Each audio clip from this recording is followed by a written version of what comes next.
Is the BMW i8 still impressive? From road and track. It was like nothing we'd ever seen. The i8 hit the road in 2014 and it was a totally different sort of sports car. It was mainly carbon fiber. It was mid-engined, but instead of a V10, V8, or even one of BMW's straight sixes, it had an inline-3 from a Mini that was boosted to hell.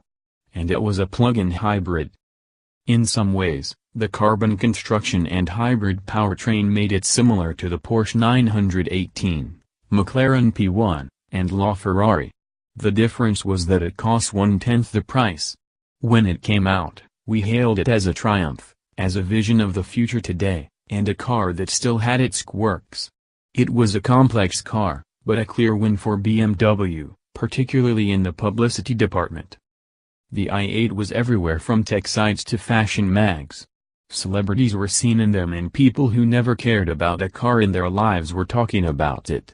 The first few times we got in an i8, we couldn't go far without someone taking a picture, asking about it, or just staring and giving a thumbs up. Then, seemingly overnight, the i8 disappeared. It's not like it suddenly became bad to drive. That part is the same as it was 3 years ago. BMW's slightly experimental exotic coupe is still interesting to drive in the best sense of the word. In all-electric mode, it has a gentle whir that makes it sound like a spaceship, just like it looks. It's not nearly as quick as a pure electric car and range is just 15 miles, but that's why you have the gas engine.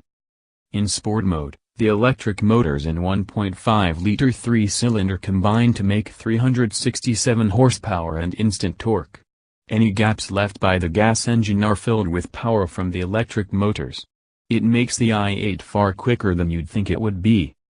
Driving it fast feels like a digital device simulating an analog experience.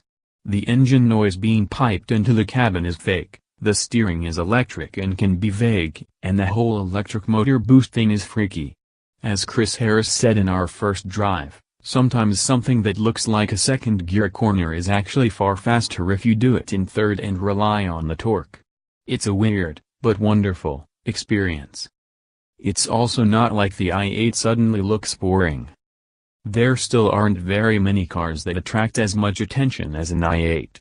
Even though we first saw the design in concept form in 2009, it's aged so well that it still looks like it's from the not-too-distant future. People still gawk just like they did a few years ago. What has changed is technology. The shift from plug-in hybrid to full electric likely happened quicker than BMW predicted.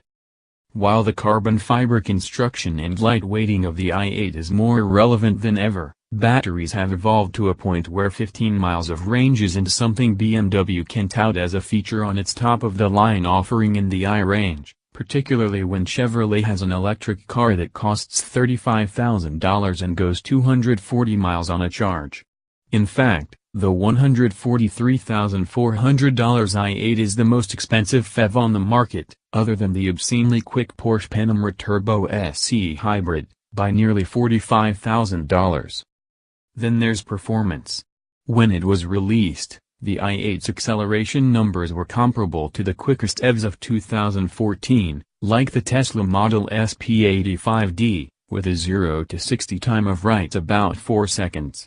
Now, 3 years later, the Model S P100D hits 60 in 2.3 seconds. The i8 still does it in 4.2. And the Tesla's 315-mile electric range is 5 more miles than the BMW's full-gas, electric range. BMW's problem with the i8 isn't dynamics or design, since both are still brilliant. The problem is that it's a tough platform to iterate.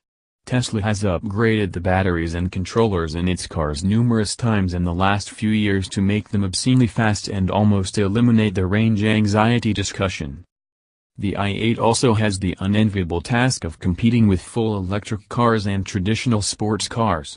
So people will look at this, a Model S, an Acura NSX, and more at the same time.